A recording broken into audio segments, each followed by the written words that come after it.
Perkenalkan, nama saya Suster Ambar. Di sini saya berdinas dari jam 8 pagi sampai jam 2 siang. Kalau boleh tahu nama ibu siapa? Ibu Dinela. Baik, apakah ibu benar mengalami perawatan hemodialisa? Ya benar, sudah 2 bulan terakhir ini. Oh, ya ibu. Apakah yang ibu rasakan saat menjalani hemodialisa ini?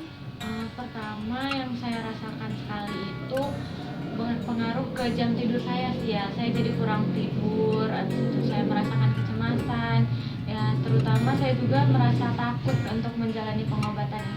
Oh, baik ya Ibu. Nah, di sini saya akan memberikan penyuluhan tentang sleep disorder atau susah tidur. Kan Ibu mau susah kan untuk tidurnya. Nah, di sini saya akan memberikan penyuluhannya. Kurang lebih waktunya 20 menit, 25 menit. Apakah Ibu bersedia? Baik. Baik ya Ibu. Mari ya Ibu, kita mulai penyuluhannya. Pertama dari pengertian gagal ginjal kronik yang sekarang Ibu alami ya Bu. Gagal ginjal kronik ini adalah salah satu penyakit yang tidak menular Bu.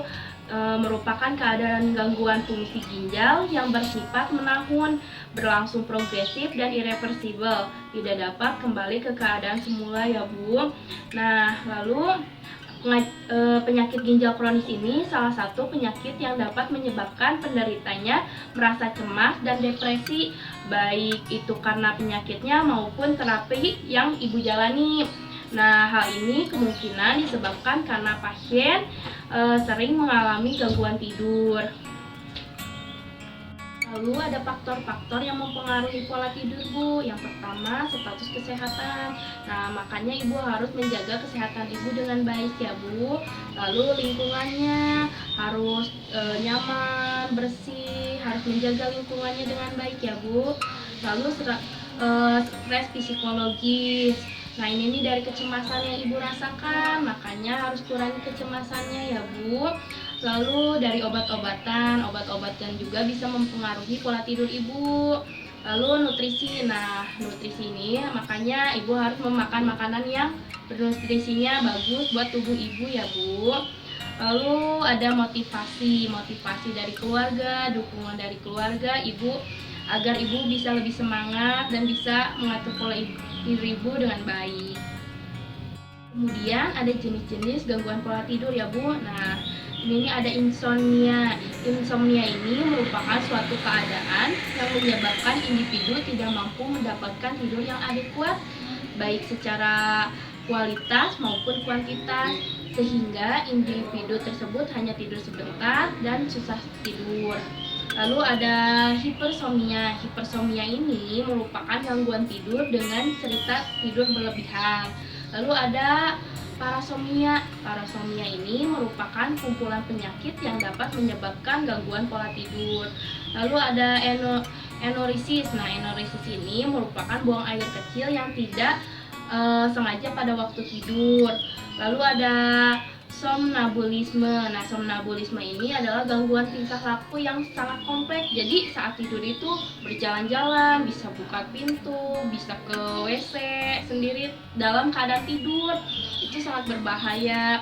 Lalu ada narkolepsi. Nah, narkolepsi ini merupakan suatu kondisi yang disebabkan oleh keinginan yang tidak terkendali untuk tidur.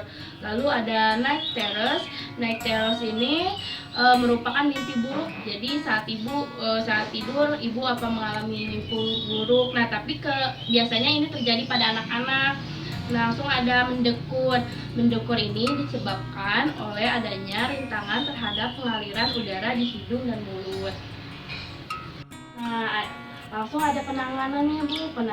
Penanganan gangguan tidur dibagi menjadi 2. Yang pertama ada terapi non-farmakologi, yang kedua terapi farmakologi. Nah, terapi non-farmakologi ini seperti terapi relaksasi, terapi tidur yang bersih. Jadi Ibu harus menjaga kebersihan saat tidur, tempat tidurnya harus bersih, rapi.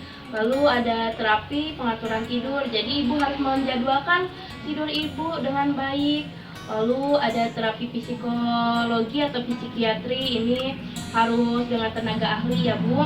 Lalu mengubah gaya hidup Ibu menjadi yang lebih baik yang tidak boleh dilakukan. mau yang jelek-jelek harus dihindari ya Bu. Lalu ada terapi farmakologi. Nah, terapi farmakologi ini contohnya dari obat-obatan dengan golongan hipnotik, terus golongan obat antidepresan, lalu ada terapi hormon melatonin dan agonis melatonin dan golongan obat histamin. Nah, lalu ada komplikasinya Bu. Nah, komplikasinya itu bisa berupa gangguan memori, gangguan berkomunikasi, lalu irreversible gitu ya Bu. Langsung ada kehilangan motivasi, depresi, dan sebagainya. Nah, ini bisa ditarik ya Bu, kesimpulannya banyak sekali yang bisa mempengaruhi pola tidur Ibu. Nah, tetapi kan masih banyak juga penanganannya. Semoga Ibu bisa melakukan penanganan itu dengan baik yang tadi seperti saya jelaskan. Semoga Ibu bisa lekas sembuh, bisa mengatur pola tidur Ibu dengan baik. Nah, sebelum kita tutup, apakah Ibu ada yang mau ditanyakan? Tadi saya kurang paham di terapi relaksasi sih, saya gimana gitu, seperti apa contohnya? Baik, terapi relaksasi contohnya Ibu sebelum tidur, Ibu bisa tarik nafas pelan-pelan dari hidung, tarik nafas lalu keluarkan dari mulut pelan-pelan. Bisa juga dari aromaterapi, apa fresh care, apa yang bisa buat Ibu relax gitu, bisa dengan itu. Nah, apakah Ibu mengerti? Nah, kalau gitu saya sekarang yang nanya ke Ibu ya. Kan tadi ada 2 tahap ya untuk penanganannya, itu tuh ada apa aja Bu? Terapi non farmakologi sama terapi farmakologi. Baik, benar ya Ibu. Ibu udah mengerti dan paham yang saya pelajari. Nah, saya sekali lagi saya tanya, terapi non farmakologi itu ada apa aja Bu? Yang tadi saya tanyakan seperti Iya. terapi relaksasi, terapi pengaturan pola tidur, dan terapi tidur bersih ya kalau tidak salah. Baik, Ibu benar ya Ibu. Ibu sudah jelas. Semoga materi yang saya sampaikan bisa diterima sama Ibu, bisa bermanfaat bagi Ibu ya Bu. Baik, makasih ya Bu. Sebelumnya saya di sini saya punya leaflet untuk dibaca-baca buat Ibu. Nah, di sini juga yang tadi saya jelaskan. Kalau Ibu ada yang lupa apa itu gagal ginjal kronik, di sini ada ya Bu. Sekian dari saya ya Bu. Terima kasih atas waktunya. Saya permisi ya Bu. Terima kasih kembali. Ya.